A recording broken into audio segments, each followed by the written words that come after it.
was a pretty simple decision. This was the best there was. There was no competitor at all. It had a quick change lens here, a super ingenue lens, and of course I had a favorite, a very short wide angle lens that I stored up here, and in just 2 or 3 moves in 2 or 3 seconds you could quickly get the zoom off, rotate the wide angle around and get on. And some people's favorite shots in Woodstock were done with that wide-angle lens. It was a 5.9. Because you could get right very, very close to the performers, and it gave you a tremendous sense of depth and being there right on the stage with them. And of course then you had this magazine back here that came off in a shot, you know. Its liability was if you didn't very carefully get the loop right, you know, it could jam. And you couldn't really hear it run out effectively.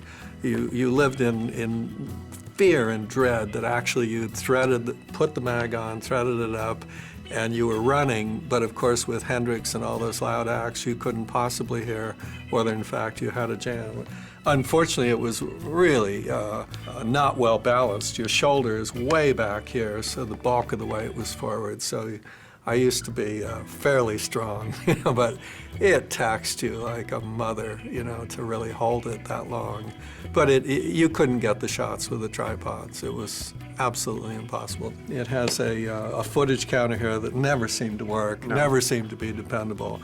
But this idea that you could very quickly take on and off the mag, and then you see down here at the bottom, this is where either an AC motor or a DC motor attached. So it's a beautiful modular unit. I mean, you can even say today, this is a great, great, beautiful design.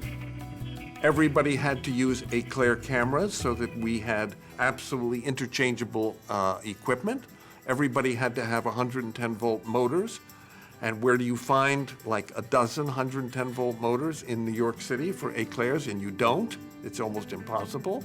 We needed 50 different magazines so that we could change film raw stock under the stage. The reason for the electric motor was all the cameras had to run in sync or else it would never be editable. We even looked for, I remember one of the last things on my list was to try and find an electronic clock, you know, that spinned it over by seconds, that would be big, and we could ask every camera guy on stage to, at the top of his roll, at least take a shot of that so we'd have some common syncing point.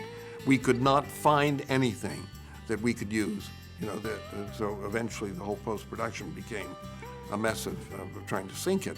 Well, and then of course we had a lot of equipment problems, especially when the rain came along. I remember this, the camera, you know, this is when you put this up on your shoulder, the motor hits you right in the shoulder, and we had to wrap towels around the motor because it got so bloody hot. At one point, the AC that was being supplied was nearly twice the voltage, so we thought, wow, it's gonna melt the damn coils and the cameras will go entirely. But I remember real pain. Yeah, and shock. Agony, and shocks, shock. of course, you know, from just from the cameras.